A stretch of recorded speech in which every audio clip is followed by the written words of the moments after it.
পথে পথে পুলিশের বাধার মধ্যেই হবিগঞ্জে এনসিপি নেতারা সংঘাত এড়াতে সতর্ক প্রশাসন, জেলায় ৩ প্লাটুন বিজিবি মোতায়েন।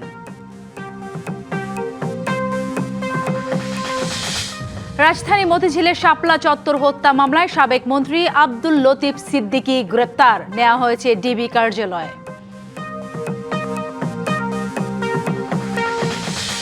ক্ষমতাসীন দল সম্পৃক্ত কাউকে ইসিতে চায় না জামায়াত, স্বৈরাচার পুনর্বাসনের ষড়যন্ত্রে দলটি অভিযোগ, বিএনপির উস্কানিমূলক বক্তব্য না দেওয়ার আহ্বান।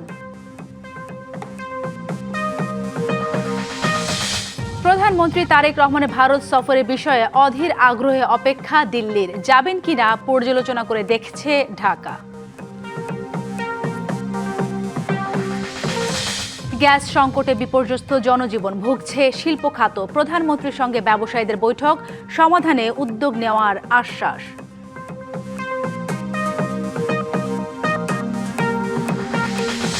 চট্টগ্রামের শীর্ষ সন্ত্রাসী ডেভিড ইমনকে যশোর থেকে গ্রেপ্তার, ৩২ মামলা আসামি লেদু হাসান র্যাবের জালে।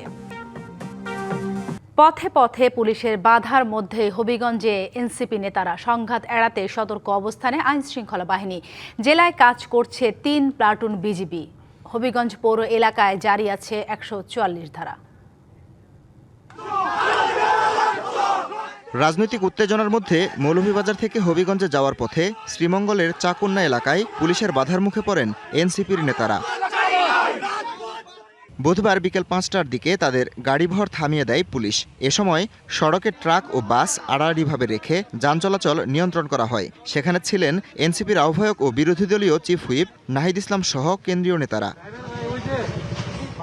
এক পর্যায়ে ট্রাক সরিয়ে এগিয়ে যাওয়ার চেষ্টা করলে আবারও তাদের থামিয়ে দেওয়া হয়। আমরা পুলিশের ব্যারিকেড চলাইতে হয়েছে, ৩০০ পুলিশকে অতিক্রম করতে আসতে হয়েছে, তারপরে হলো এখানে ট্রাক ফালায় রাখছে।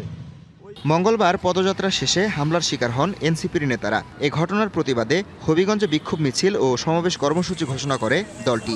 একই সময়ে বিএনপি, ছাত্রদল ও যুবদল পাল্টা কর্মসূচির ডাক দেয়। সংঘর্ষের আশঙ্কায় হবিগঞ্জ পৌর এলাকায় চলছে অনির্দিষ্টকালের জন্য ১৪৪ ধারা। হবিগঞ্জ পৌর এলাকায় আইন শৃঙ্খলা বিঘ্নকারী যে কোনো কর্ম সম্পাদন ইত্যাদির উপর নিষেধাজ্ঞা আরোপ করা হলো। শান্তি শৃঙ্খলা ভঙ্গের কোনো ধরনের কোনো কার্যক্রম হতে দেব না এবং আমরা উভয় পক্ষকে আহ্বান জানাবো যে তারা যেন সরকারি যে সিদ্ধান্ত হয়েছে সেটার প্রতি শ্রদ্ধা জানিয়ে সংযত আচরণ করে। আইনশৃঙ্খলা পরিস্থিতি নিয়ন্ত্রণে হবিগঞ্জে ৩ প্লাটুন বিজিবি মোতায়েন করেছে প্রশাসন। DBC news desk. রাজশাহী বিশ্ববিদ্যালয়ের রাকসু ও শিবির নেতাদের বিরুদ্ধে কেন্দ্রীয় গ্রন্থাগারে ৩ শিক্ষার্থীকে মারধরের ঘটনায় প্রতিবাদ জানিয়ে বিচারের দাবিতে মানববন্ধন হয়েছে। দুপুরে বিশ্ববিদ্যালয়ের কেন্দ্রীয় গ্রন্থাগারের সামনে রাজশাহী বিশ্ববিদ্যালয়ের শিক্ষার্থীবৃন্দ ব্যানারে এই কর্মসূচির আয়োজন করা হয়। মানববন্ধনে শাখা ছাত্রদলের সভাপতি সহ শীর্ষ নেতারা উপস্থিত ছিলেন। আগামী ১০ দিনের মধ্যে হামলাকারীদের ছাত্রত্ব বাতিল এবং বিচারে আওতায় আনা, যেসব রাকসু প্রতিনিধি হামলার সাথে জড়িত তাদেরকে সংশ্লিষ্ট পদ থেকে অপসারণ ও বহিষ্কার করা সহ ৫ দফা দাবি জানানো হয়। শাপলা চত্বর হত্যা মামলায় সাবেক বস্ত্র ও পাট মন্ত্রী আব্দুল লতিফ সিদ্দিকীকে গ্রেপ্তার করা হয়েছে। রাজধানীর গুলশান এলাকা থেকে গ্রেপ্তার করে ঢাকা মহানগর গোয়েন্দা পুলিশ। তাকে নেওয়া হয়েছে ডিবি কার্যালয়ে। রাজধানীর মতিঝিলে শাপলা চত্বরে হেফাজতে ইসলামের সমাবেশ ঘিরে হত্যা ও মানবতা বিরোধী অপরাধের মামলায় তাকে গ্রেপ্তার করা হয়েছে। ডিবির অতিরিক্ত কমিশনার শফিকুল ইসলাম গ্রেপ্তারের সত্যতা নিশ্চিত করেন। তার বিরুদ্ধে এরই মধ্যে গ্রেপ্তারি পরোয়ানা জারি করে আন্তর্জাতিক অপরাধ ট্রাইব্যুনাল।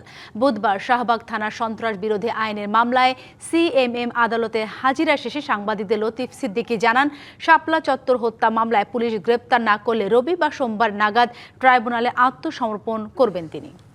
ক্ষমতাসীন দলের সঙ্গে সম্পৃক্ত ব্যক্তিদের নির্বাচন সংশ্লিষ্ট গুরুত্বপূর্ণ পদে নিয়োগ আগামী নির্বাচনে নিরপেক্ষতা নিয়ে প্রশ্ন তৈরি করবে, এমন মন্তব্য করেছেন জামায়াতে ইসলামের সেক্রেটারি জেনারেল মিয়া গোলাম পরোয়ার। একই সঙ্গে স্থানীয় সরকার নির্বাচনে এমপিওভুক্ত শিক্ষকদের প্রার্থী হওয়ার সুযোগ বাতিলের বিরোধিতাও করেছে দলটি। রাজধানীর আগারগাঁওয়ে নির্বাচন ভবনে বুধবার নির্বাচন কমিশনের সঙ্গে বৈঠক করে জামায়াত ইসলামীর ৬ সদস্যের প্রতিনিধি দল। এতে নেতৃত্ব দেন দলের সেক্রেটারি জেনারেল অধ্যাপক মিয়া গোলাম পরোয়ার। বৈঠক শেষে প্রেস ব্রিফিংয়ে মিয়া গোলাম পরোয়ার জানান, স্থানীয় সরকার নির্বাচনে এমপিওভুক্ত শিক্ষকদের প্রার্থী হওয়ার সুযোগ বাতিলের সিদ্ধান্তের বিরোধিতা করেছেন তারা। পাশাপাশি আওয়ামী লীগের পদধারীদের স্থানীয় নির্বাচনে অংশগ্রহণের বিষয়ে দৃষ্টি আকর্ষণ করা হয়েছে। এমপিওভুক্ত শিক্ষক যারা স্কুল, কলেজ, মাদ্রাসা, বিভিন্ন শিক্ষা প্রতিষ্ঠানে সেই শিক্ষকরা নির্বাচনে অযোগ্য হবে। আমরা এটারও তীব্র আপত্তি জানিয়েছি। পদ পদবীধারী নিষিদ্ধ দলের কোনো ব্যক্তির নির্বাচনে অংশগ্রহণকেও অযোগ্য এবং নিষিদ্ধ করতে হবে। জামায়াতের সেক্রেটারি জেনারেল জানান, স্থানীয় সরকার নির্বাচনকে সামনে রেখে নির্বাচন কমিশনের কাছে 9 দফা প্রস্তাব তুলে ধরেছেন তারা। বলেন, নির্বাচন কমিশনের দলীয় নিয়োগ আগামী নির্বাচনকে প্রশ্নবিদ্ধ করবে। বিভিন্ন গুরুত্বপূর্ণ পদের সুযোগকে, ক্যাপাসিটিকে, সামর্থ্যকে কাজে লাগিয়ে 2, 5, 10 মাস সার্ভ করে সাথে সাথে ইলেকশনে ক্যান্ডিডেট হওয়া মানেই হচ্ছে যে এই নির্বাচনকে নিরপেক্ষ হতে দেওয়া হলো না। দলীয়করণের জন্য তাকে এখানে নিয়োগটা দেওয়া হয়েছিল এবং নির্বাচন একেবারে দিব্যি এটা একটা দলীয় নির্বাচন হবে, পক্ষপাতিত্ব হবে, এটা নিরপেক্ষ হবে না, স্বচ্ছ হবে না। নির্বাচনকে অংশগ্রহণমূলক ও গ্রহণযোগ্য করতে সব পক্ষের জন্য সমান সুযোগ ও নির্বাচন ব্যবস্থায় নিরপেক্ষতা নিশ্চিত করার আহ্বান জানায় জামায়াতের প্রতিনিধি দল। স্থানীয় সরকারটাই আমাদের আজকের ইলেকশন কমিশনের ডেপুটেশনের ডেলিগেশনের উদ্দেশ্য ছিল। Hasan Al Mamun, DBC news, Dhaka. স্বৈরাচারকে পুনর্বাসন করার জন্য যারা উঠে পড়ে লেগেছে তাদেরকে রাজপথে উপযুক্ত জবাব দেওয়া হবে, এমন হুঁশিয়ারি দিয়ে বিএনপি নেতারা বলেছেন, বিএনপি যাদের রাজনীতি করার সুযোগ করে দিয়েছে তারাই আজ বিএনপির বিরুদ্ধে ষড়যন্ত্র করছে। সংঘাতের দিকে নিতে পারে এমন উস্কানিমূলক বক্তব্য থেকে বিরত থাকার আহ্বান জানিয়েছেন তারা। বুধবার দুপুরে রাজধানীর ডিপ্লোমা ইঞ্জিনিয়ার্স ইনস্টিটিউশনে ছাত্রদলের সাবেক সাধারণ সম্পাদক ও স্বেচ্ছাসেবক দলের সাবেক সভাপতি শফিউল বারী বাবুর ৬ষ্ঠ মৃত্যুবার্ষিকীতে স্মরণ সভার আয়োজন করে শফিউল বারী বাবু স্মৃতি সংসদ। এ সময় শফিউল বারী বাবুর রুহের মাগফিরাত কামনা করেন বিএনপি নেতারা। বলেন, দীর্ঘ 17 বছর সর্বোচ্চ নির্যাতন সয়েছে বিএনপির নেতাকর্মীরা। এখন রাজনীতি করার সুযোগ পেয়ে বিএনপির বিরুদ্ধেই ষড়যন্ত্র করছে একটি দল। সর্বোচ্চ নির্যাতনের শিকার হয়েছে বিএনপি নেতাকর্মীরা। সেই দলের বিরুদ্ধে যারা ষড়যন্ত্র করছেন আজকে মাঠে ময়দানে, বিএনপিকে এই সমস্ত পরাজিত শক্তি ৭১-এ যাদের ভূমিকা, বিতর্কিত ভূমিকা, যাদেরকে এই দেশের মানুষ রাজাকার হিসাবে চিহ্নিত করেছে, তারা বিএনপিকে ফেলে দিতে চায়। বিএনপি এর থেকে কঠিন পরিস্থিতি মোকাবেলা করি আজকে এই জায়গায় আসছে। তাই এগুলো নিয়ে কোনো ভাবার কোনো কারণ নয়। বিএনপি নেতাকর্মী জনগণই সেরা রাজপথে তাদেরকে জনগণের রাজনৈতিকভাবে আমরা প্রতিহত করবো, সেই প্রস্তুতি আমাদের আছে, সেইভাবে আমরা দেশ চালাচ্ছে। জামায়াতে ইসলামীর দিকে ইঙ্গিত করে সমাজ কল্যাণ মন্ত্রী ডাক্তার জাহিদ হোসেন বলেন, অহেতুক মানুষকে উত্তেজিত করে দেশকে বিপদে ফেলে স্বৈরাচারকে পুনর্বাসনের ষড়যন্ত্র বিএনপি রুখে দেবে। রাজনীতির মাঠে আপনি গালিগালাজ করবেন আর সবাই চুপচাপ সাধারণ মানুষ বসে থাকবে, এটা তো চিন্তা করার কোনো কারণ নেই। অহেতুক মানুষকে উত্তেজিত করে দেশকে বিপদগ্রস্ত করা এবং স্বৈরাচারের রাস্তাকে খুলে দেওয়ার যে ষড়যন্ত্রে আপনারা নেমেছেন, তাদেরকে রাজপথে যথাযথ জবাব দেওয়া হবে। বাক স্বাধীনতা মানে মুখে যা আসবে তাই বলা শোভনীয় নয় বলেও মন্তব্য করেন সমাজ কল্যাণ মন্ত্রী। এদিকে নয়াপল্টনে এক ব্রিফিংয়ে বিএনপির সিনিয়র যুগ্ম মহাসচিব রুহুল কবির রিজভী রাজনৈতিক দলগুলোকে উস্কানিমূলক বক্তব্য না দেওয়ার আহ্বান জানান। এ সময় তিনি জানান, ৪ আগস্ট রাজধানীর কৃষিবিদ ইনস্টিটিউশনে জুলাই গণ অভ্যুত্থান নিয়ে বিএনপির আলোচনা সভায় যোগ দেবেন প্রধানমন্ত্রী তারেক রহমান। আগামী ৪ আগস্ট। অজিত সরকার, ডিবিসি নিউজ, ঢাকা। দর্শক, সংবাদের শুরুতে আমরা যেমনটা জানাচ্ছিলাম, পথে পথে পুলিশের বাধার মধ্যে হবিগঞ্জে এনসিপি নেতারা সংঘাত এড়াতে সতর্ক অবস্থানে রয়েছে আইনশৃঙ্খলা বাহিনী। জেলায় কাজ করছে 3 প্লাটুন বিজিবি। হবিগঞ্জ পৌর এলাকায় জারি আছে 144 ধারা। এ বিষয়ে আরও জানাতে সরাসরি যুক্ত হচ্ছেন সহকর্মী সনি আহমেদ চৌধুরী। সনি, হবিগঞ্জ পৌর এলাকার পরিস্থিতি এখন কেমন দেখতে পাচ্ছেন? যেই পরিস্থিতির দিকে এগোচ্ছে, নতুন করে গোলযোগের সংখ্যা আছে কিনা, আর আইন শৃঙ্খলা বাহিনীর তৎপরতা কি নতুন করে কোনো সংঘাত এড়াতে? সাথী, আমি এই মুহূর্তে অবস্থান করছি হবিগঞ্জের বাহুবল উপজেলার কামাইচরা চা বাগান এলাকায়। যে বিষয়টি বলা প্রয়োজন, হবিগঞ্জ আসার পথে, মৌলভীবাজার থেকে হবিগঞ্জ আসার পথে এনসিপির নেতৃবৃন্দকে হবিগঞ্জের জেলা পুলিশ মুচাইবাজার নামক স্থানে প্রথমে তাদেরকে আটকে দেওয়া হয়। এর পরবর্তীতে তারা পুলিশের বাধা উপেক্ষা করে সামনের দিকে অগ্রসর হওয়ার চেষ্টা করলে তারা আরেকটু সামনে এসে কামাইচরা চা বাগান এলাকায় কিন্তু তারা আটকে পড়েছেন। এখানে চারিদিকে পাহাড়, পাশাপাশি মূল সড়কে কিন্তু তারা বসে পড়েছেন। পুলিশ তাদেরকে কোনোভাবেই হবিগঞ্জের দিকে যেতে দিচ্ছে না বলে তারা অভিযোগ করেছেন। আরেকটি বিষয় বলে রাখা প্রয়োজন, আমরা কথা বলেছিলাম এনসিপির আহ্বায়ক নাহিদ ইসলামের সঙ্গে। তিনি যেমনটি বলছেন যে তারা হবিগঞ্জে মূলত যাচ্ছেন মামলা করার উদ্দেশ্যে, এরপর হয়তোবা তারা সাংবাদিকদের সঙ্গে কথা বলতেন, কিন্তু এখন পর্যন্ত তারা হবিগঞ্জে যেতে পারেননি পুলিশের বাধার কারণে, এমনটাই অভিযোগ করেছেন। আমরা কথা বলেছিলাম সার্জিস আলমের সঙ্গে। তিনি যেমনটি বলছেন যে মৌলভীবাজার থেকে হবিগঞ্জ যাওয়ার পথে বারবার পুলিশের বাধা উপেক্ষা করে কিন্তু তারা সামনের দিকে অগ্রসর হতে পারছে না। তো বলা চলে এখন পর্যন্ত তারা সড়কেই বসে আছেন। এখন পর্যন্ত পরিস্থিতি উত্তপ্ত, এখানে পুলিশ আইনশৃঙ্খলা পরিস্থিতি নিয়ন্ত্রণে কাজ করছে। তো এই ছিল আমার কাছে সবশেষ। ধন্যবাদ আপনাকে। প্রধানমন্ত্রী তারেক রহমানের ভারত সফর নিয়ে আগ্রহ ভরে অপেক্ষা করছে দিল্লি। তার সফর হলে অনেক সমস্যারই সমাধান হবে বলে মনে করেন ভারতীয় হাই কমিশনার দীনেশ ত্রিবেদী। আর পররাষ্ট্রমন্ত্রী জানান, প্রধানমন্ত্রী ভারতে যাবেন কিনা পর্যালোচনা করে সিদ্ধান্ত নেওয়া হবে। তিনি আরও বলেন, পারস্পরিক স্বার্থ সমুন্নত রেখে সম্পর্ক এগিয়ে নিতে একমত দুদেশ। 12 জুন ঢাকায় পৌঁছানোর পর 25 জুন রাষ্ট্রপতির কাছে পরিচয়পত্র পেশ করে সেদিনই সব ধরনের ভারতীয় ভিসা স্বাভাবিক করেন দীনেশ ত্রিবেদী। তারপর পররাষ্ট্রমন্ত্রীর সঙ্গে সৌজন্য সাক্ষাতের জন্য 1.5 মাসের অপেক্ষা। অবশেষে বুধবার বিকেলে পররাষ্ট্র মন্ত্রণালয়ে সাক্ষাৎ করেন পররাষ্ট্রমন্ত্রী ও প্রতিমন্ত্রীর সাথে। সাংবাদিকদের বলেন, খুব ভালো এবং ফলপ্রসূ প্রথম সাক্ষাৎ। ব্রিক্সে প্রধানমন্ত্রীর আমন্ত্রণ বা দ্বিপক্ষীয় সফর যেটাই হোক, ভারত অপেক্ষা করছে আগ্রহ ভরে। গঙ্গা চুক্তি নবায়নের মতো ইস্যুগুলোও সমাধান হবে দুদেশের সম্পর্ক এগিয়ে গেলে। এটা একটা কার্সি কল ছিল, আর কার্সি কলে যা কার্সি হয়, একটা মিটমাট হয়, আর there is no problem which cannot be sorted out with the mutual understanding.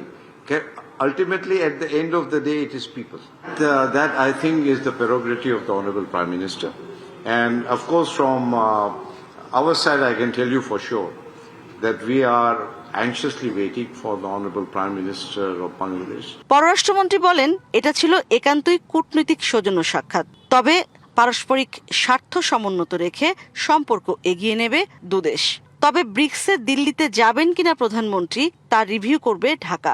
আমরা পারস্পরিক সার্বভৌম সমতার ভিত্তিতে আমরা এগিয়ে নিয়ে যাব, এই বিষয়ে আমরা একমত পোষণ করি।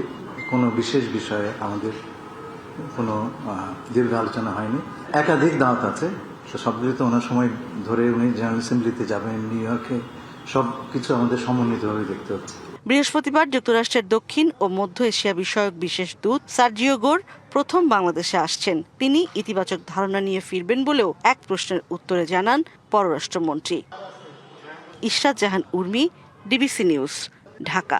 গ্যাস সংকটে বিপর্যস্ত জনজীবন, নানা সমস্যায় সম্মুখীন রাজধানীবাসী। চাপ বাড়ছে ফিলিং স্টেশনের সাথে বাসা বাড়িতেও। এ ব্যাপারে আরও জানাতে মহাখালী এলাকা থেকে যুক্ত হচ্ছেন সহকর্মী সানি আহমেদ। সানি, আপনি তো সারাদিন বেশ কয়েকটি ফিলিং স্টেশন ঘুরে দেখেছেন, সেই ভোগান্তি চিত্রকে একই কিনা জানাবেন, আর সেই সাথে জানাবেন আপনি যে এলাকায় আছেন সেই এলাকায় বাসা বাড়িতে যে ভোগান্তি চিত্র তাও আমাদের সামনে তুলে ধরবেন। আর কি মনে হচ্ছে এই সংকট নিরসন হতে আর কতদিন সময় লাগতে পারে? সরকারের কাছ থেকে কোনো আশাবাদ আছে কিনা? সাথী, এই মুহূর্তে আমি মহাখালীর একটি ফিলিং স্টেশনে দাঁড়িয়ে আছি। বাসাবাড়িও যেটা বলছিলেন, যে বাসাবাড়ির যেটা বলছিলেন সেটা আমি খুঁজে দেখেছি। তবে অনেক পরিবারেই আমি দেখেছি, তাদের সাথে কথা বলেছি, তারা বলছিলেন যে তাদের যে এই যে গ্যাসের যে সংকট, সেই সংকট কিন্তু আসলে বাসাবাড়িতেও প্রচণ্ড আকারে রূপ নিয়েছে। এবং আপনাকে যদি জানিয়ে রাখি, তারা বলছেন 3 থেকে 4 বারই দিনে 24 ঘন্টার মধ্যে গ্যাস থাকছে না। এই যে সংকট, এই সংকটেই তারা বিশেষ করে গৃহস্থ যারা কর্মী রয়েছে তারা কিন্তু দিশেহারা হয়ে পড়ছেন। সেই সংকট ছাপিয়ে ফিলিং স্টেশনগুলোতেও একই চিত্র ঘন্টার পর ঘন্টা থাকছে। অর্থাৎ অনেকেই অভিযোগ করছেন 4 থেকে 5 ঘন্টার মতো অনেক ফিলিং স্টেশনে গ্যাস নিতে এসে চালকরা অপেক্ষা করছেন। এবং এই মুহূর্তে যদি একজন চালকের সাথে আমরা কথা বলি, আপনি কতক্ষণ ধরে অপেক্ষা করছেন? আমি জানি যে সন্ধ্যা 6টা থেকে রাত 9টা পর্যন্ত কোনোভাবেই গ্যাস দেয় না, তো এখন কতক্ষণ ধরে অপেক্ষা করছেন? আমি 2টায় সিরিয়াল দিছি, এখন তো মনে করেন 7টা বাজে পর্যন্ত লাইনে আসার পরে পাম্প বন্ধ, গ্যাস পাই নাই। গ্যাসের লাগে তো আমরা সাধারণ মানুষ অনেক কষ্ট, সরকার তো নিজেই দেখছে, দেখা ওইটার কিন্তু পদক্ষেপ নিতেছে না। আমরা সাধারণ মানুষের তো সরকারের ভোগান্তি পালাইছে, ইচ্ছা করলে সরকারের সমাধান করতে পারে, সরকার এটার পদক্ষেপ নাম নেয় জনগণে তো পারবে না। শুনছিলেন সাথে একই সাথে আপনাকে জানাই যে একই সাথে সরকারের পক্ষ থেকে জানানো হয়েছে যে মহেশখালী কক্সবাজার মহেশখালী যে টার্মিনাল, সেই টার্মিনালে ত্রুটির কারণে যে এই সংকট, সেই সংকট লাঘব হতে প্রায় আরও সপ্তাহখানিক সময় লাগতে পারে বলে খনিজ বিভাগ আমাদেরকে জানিয়েছে। সাথে এই ছিল আমার কাছে এখান থেকে সর্বশেষ তথ্য। ধন্যবাদ আপনাকে। এখনও সংকট কাটেনি গ্যাসের, তাতে জনজীবনের পাশাপাশি ভুগছে শিল্প খাত। বুধবার বস্ত্র খাতের ব্যবসায়ীদের সংগঠন বিডিএমএ নেতারা প্রধানমন্ত্রী তারেক রহমানের সঙ্গে দেখা করে শিল্পে গ্যাস সংকটের সমাধান চেয়েছেন। প্রধানমন্ত্রী সমাধানে উদ্যোগ নেওয়ার আশ্বাস দিয়েছেন বলে জানিয়েছেন তারা। গ্যাস সংকটে চলছে না কারখানার মেশিন, কাজ না থাকায় নেই শ্রমিকদের কোলাহল। এমন অবস্থা ঢাকার আশেপাশের শিল্পাঞ্চলে। যেখানে গ্যাস প্রেসার থাকে 20-25, সেখানে গ্যাস প্রেসার আছে মাত্র 2-3। এই কারণে মেশিন সবসময় বন্ধ থাকতেছে, প্রোডাকশন উৎপাদন ব্যাহত হচ্ছে। এই নিয়ে বুধবার সচিবালয়ে প্রধানমন্ত্রী তারেক রহমানের সঙ্গে বৈঠক হয় Bangladesh textile mill association BTM এর নেতাদের। পরে বিটিএম এর সভাপতি জানান, টেক্সটাইল খাতের সমস্যা সমাধানে উদ্যোগ নেওয়ার আশ্বাস দিয়েছেন সরকার প্রধান। উনি দুটো অফিসারিও স্থাপন করবেন বলে বলেছেন এবং এটা নিয়ে বহির্বিশ্বে ওনাদের আলোচনাও চলছে। আজকে উনি সবাইকে মিটিংয়ে রেখে উনি কথা কম বলেছেন, খালি শুনেছেন। উনি চেষ্টা করছেন বোঝবার জন্য এবং উনি বোঝেন, আরও বোঝবার জন্য, আমাদেরকে বোঝবার জন্য, আমাদের মাইন্ডসেট বোঝার জন্য উনি বসছেন এবং আমি বিশ্বাস করি উনি একটা সুরাহা করবেন। কিন্তু আমাদের অনেক কিছু আমাদের অনুকূলে নেই। শিল্পে গ্যাস সংকটের জন্য অতীতে সময়োপযোগী সিদ্ধান্ত না নেওয়াকে দায়ী করেন বিটিএম এর সভাপতি। গ্যাসের যে সংকটটা আছে এটা তো নতুন সংকট না, এটা অনেক পূর্বের। আপনার সময়োপযোগী সিদ্ধান্তগুলো নেওয়া হয়নি বলেই আজকে এই সংকটটা। মহেশখালীর একটি ভাসমান এলএনজি টার্মিনালের ত্রুটির কারণে প্রায় 1 সপ্তাহ ধরে বিঘ্নিত হচ্ছে গ্যাস সরবরাহ, যার নেতিবাচক প্রভাব পড়েছে জনজীবন থেকে শুরু করে শিল্প কারখানাগুলোতেও। মেহের মনি, ডিবিসি নিউজ, ঢাকা। চট্টগ্রামের শীর্ষ সন্ত্রাসী মোবারক হোসেন ওরফে ডেভিড ইমনকে যশোর থেকে গ্রেপ্তার করেছে পুলিশ। মঙ্গলবার রাত 3টার দিকে যশোরের ধুমধুমপুর এলাকা থেকে তাকে গ্রেপ্তার করা হয়। যশোর ও চট্টগ্রাম জেলা পুলিশ যৌথভাবে এই অভিযান পরিচালনা করে। তাকে চট্টগ্রাম জেলা পুলিশের কাছে হস্তান্তর করা হয়েছে। গোয়েন্দা তথ্যের ভিত্তিতে চেকপোস্ট বসিয়ে ধুমধুমপুর এলাকা থেকে ডেভিডকে গ্রেপ্তার করা হয়েছে জানান চট্টগ্রামের পুলিশ সুপার। তার বিরুদ্ধে হত্যা, চাঁদাবাজি, জমি দখল সহ 15টি মামলা রয়েছে। আত্মগোপনে থেকে দীর্ঘদিন ধরে সে ফোনে হুমকি দিয়ে ব্যবসায়ীদের কাছ থেকে চাঁদা দাবি সহ নানা অপকর্ম করে আসছিল। বিদেশে পালিয়ে থাকা আরেক সন্ত্রাসী সাজ্জাদের অনুসারী ডেভিড। রাজধানী মোহাম্মদপুরে চাঁদাবাজি, মাদক কারবার, কিশোর গ্যাং নিয়ন্ত্রণ, বিএনপি নেতা হত্যাসহ বিভিন্ন অপরাধে জড়িত অভিযোগে আলোচিত মনোয়ার হাসান জীবন ওরফে লেদু হাসানকে গ্রেপ্তার করেছে র্যাব। গেল রাতে মোহাম্মদিয়া হাউজিং সোসাইটিতে বিশেষ অভিযান চালিয়ে ধরা হয় তাকে। র্যাব বলছে 32 মামলা আসামি লেদু হাসানই বিএনপি নেতা বাদশাকে হত্যার জন্য আসামি পারভেজকে অস্ত্র দেন। মোহাম্মদপুরে ত্রাস ও তালিকাভুক্ত সন্ত্রাসী মনোয়ার হোসেন ওরফে লেদু হাসান, তার বিরুদ্ধে চাঁদাবাজি, মাদক কারবার, জমি দখল, কিশোর গ্যাং মদত দেয়া সহ অভিযোগের তালিকা বেশ লম্বা।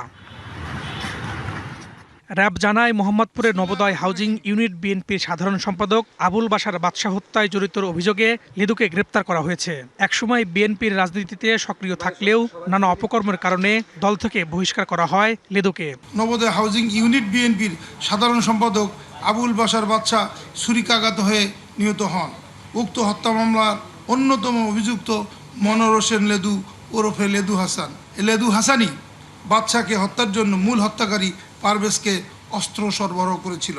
তার বিরুদ্ধে রাজধানীর বিভিন্ন থানায় 32টি ফৌজদারি মামলা রয়েছে। হত্যা, মাদক, অস্ত্রসহ 32 মামলার আসামি মনোয়ার হোসেন ওরফে লেদু হাসানকে আটক করেছে র্যাব 2। প্রতিনিয়ত অত্র এলাকাবাসীগণ তার বিরুদ্ধে চাঁদাবাজি, সন্ত্রাসী কর্মকাণ্ড, কিশোর গ্যাংয়ের পৃষ্ঠপোষকতা ইত্যাদি বিষয়ে র্যাবের নিকট ফোনে অভিযোগ জানিয়ে থাকে। ভুক্তভোগীগণ চাইলে তার বিরুদ্ধে এখন প্রয়োজনীয় আইনগত পদক্ষেপ নিতে পারে।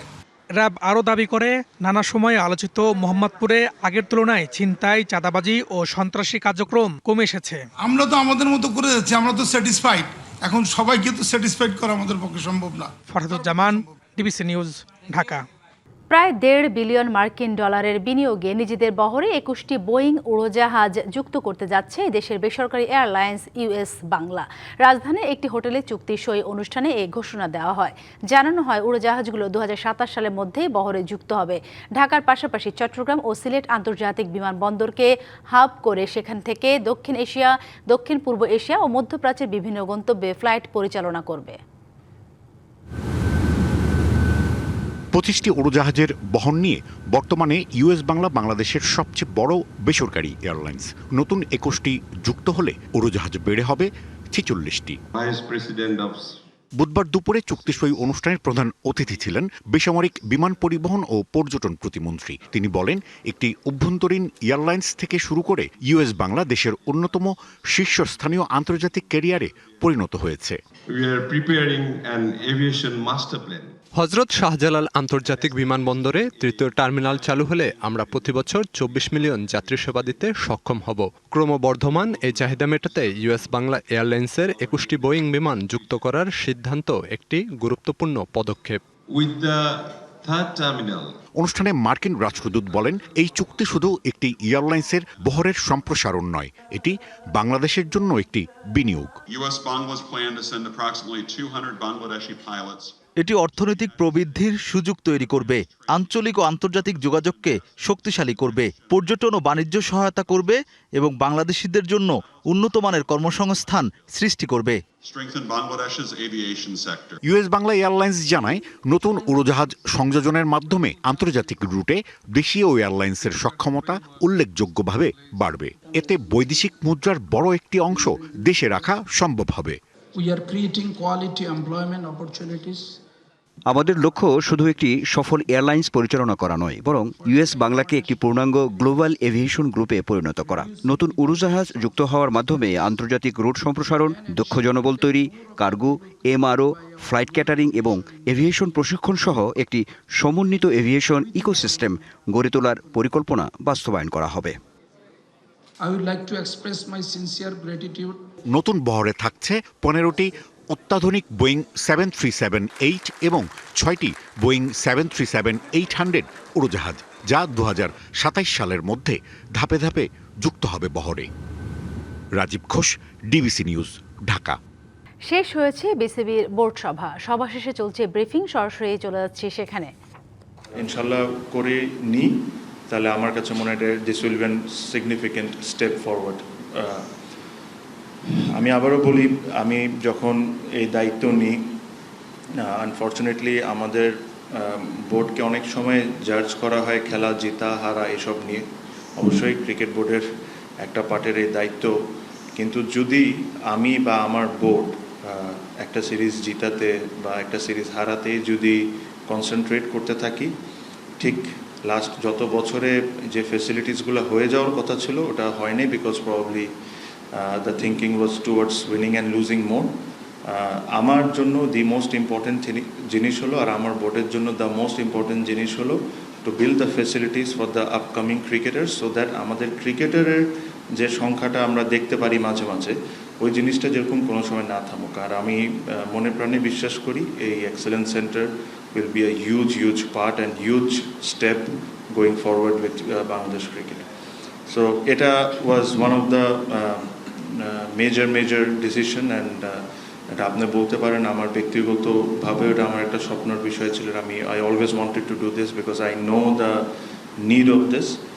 Second, আর কোন এক সময় আপনাদের সাথে যখন I have the full design in my hand, আমি I will definitely share with you, আর আপনাদেরকে বলবো যে কি ধরনের ফ্যাসিলিটিস ওখানে থাকবে।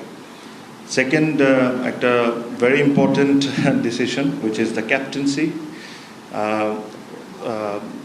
আমাদের 3 ফরম্যাটে 3 ক্যাপ্টেন ছিল, which I believe, দেখেন এই ডিসিশনে there is nothing wrong and there is nothing right. আমি বিশ্বাস করি that we should have 2 captains and the board believes we should have 2 captains. White ball and red ball captain. এটা বলার আগে we have decided যে আমরা দুইটা captain ঘোষণা করব, দুইটা ক্যাপ্টেনই রাখবো।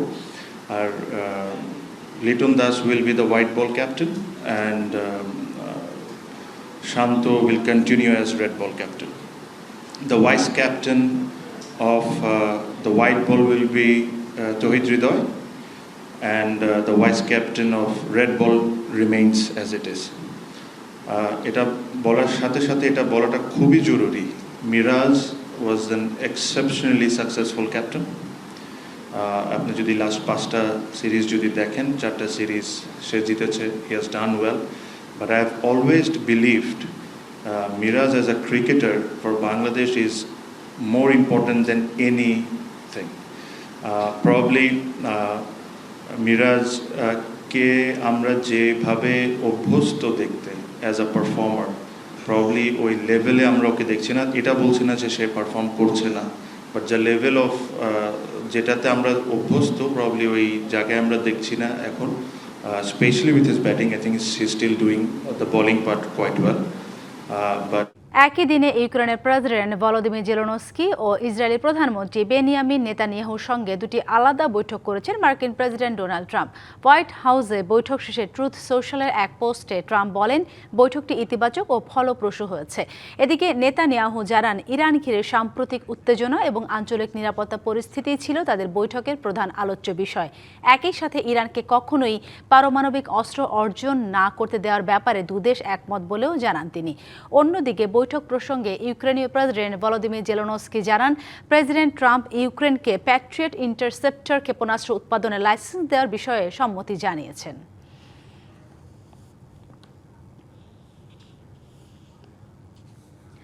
জাপানের কুমামোতোতে 7.1 মাত্রা ভয়াবহ ভূমিকম্পে এখন পর্যন্ত নিহত অন্তত 13 জন। এছাড়া ধসে পড়া ভবনে ধ্বংসস্তূপে এখনও আটকে আছেন অনেকেই। তাদের উদ্ধারে চলছে জোর তৎপরতা। উদ্ধার কাজে যোগ দিয়েছেন জাপানের সেলফ ডিফেন্স ফোর্সের হাজার হাজার সদস্য। নিহতের সংখ্যা আরও বাড়তে পারে বলে আশঙ্কা করা হচ্ছে।